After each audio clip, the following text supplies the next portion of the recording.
I now give the floor to Ms. Joanne Liu.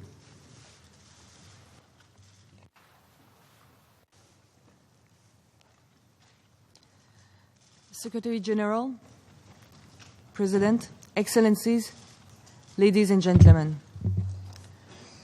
Last week, the world witnessed a savage attack on the United Nations and Syrian Red Crescent humanitarian convoy and on a hospital near Aleppo.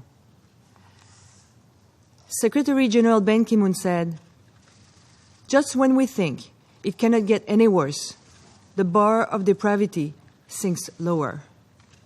Indeed, it does. The conduct of war today knows no limits. It's a race to the bottom. The unrelenting assault on Aleppo by Russian and Syrian forces over recent days, with no evacuation possible and bodies lying unburied, testifies to that. On the 3rd of May, this Council unanimously passed Resolution 2286. You, the Council members, pledged to protect civilians and the medical services they need to survive.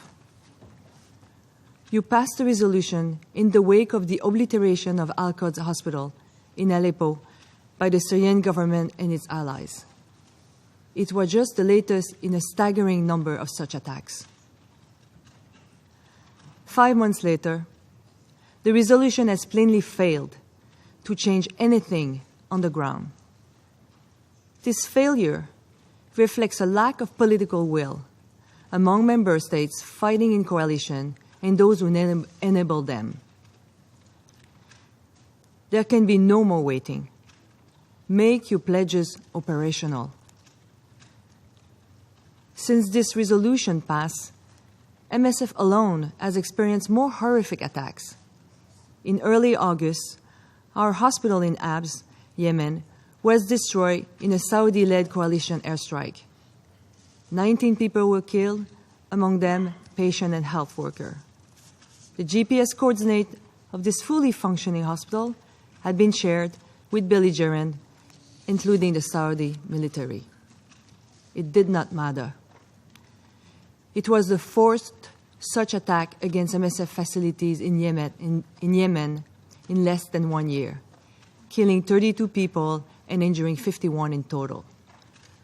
Our team had to withdraw from the north of Yemen, leaving scores behind with reduced medical care, which Saudi carpet bombing then further reduced. The Saudi-led coalition and its opponents are so negligent, their rules of engagement so loose, that this war truly stands apart.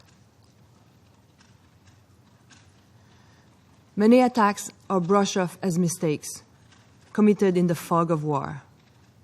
Let's be clear, we reject the word mistake. In Syria, the attacks never stop. Doctors in Aleppo pull their weakest patient off ventilator so someone else gets a chance. But ventilators are made for the weakest cases. This is desperate medicine.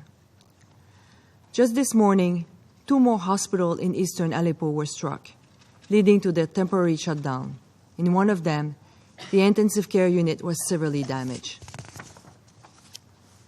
Besieged, our Syrian colleagues are there for the duration. They will die there, they tell us, with their patients, when it's their turn. We deplore the lack of control over hostilities. This free-for-all is a choice. There is a method in the madness. In both Yemen and Syria, 4 of the 5 permanent members of this council are implicated in these attacks. In an age where counterterrorism shapes war, a license to kill has been issued. We call on you all, again, to revoke this license. Revoke it, whether or not your enemies are receiving the medical care that you attack. Because throwing medical impartiality to the wind is also becoming a new norm of warfare. Military action and humanitarian needs must be balanced. Attacking hospital and medical workers is a non-negotiable red line. As such, it must be set out in a clear and simple terms, in all military manuals, rules of engagement, and standard operating procedures.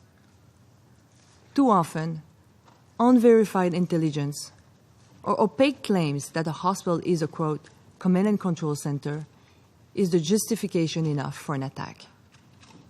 To stop this, there must be accountability. There must be credible investigation, and not just from the perpetrators.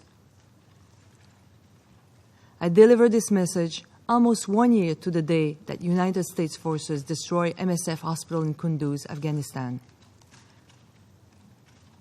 We are still waiting for an independent investigation into how 42 patients, hospital staff, and caregivers were killed while simply receiving and providing medical care. We appeal to you immediately to endorse and implement the Secretary General's recommendation, in particular, the call for independent and effective investigation. We also urgently request that the Secretary General appoint a special representative mandated to document and report attacks on medical facilities, health personnel, and patients. Impunity must end. Only political pressure and accountability will bring this about. In short, make your resolution operational. Stop bombing hospitals. Stop bombing health workers. Stop bombing patients. Thank you. I thank Ms. Liu for her briefing.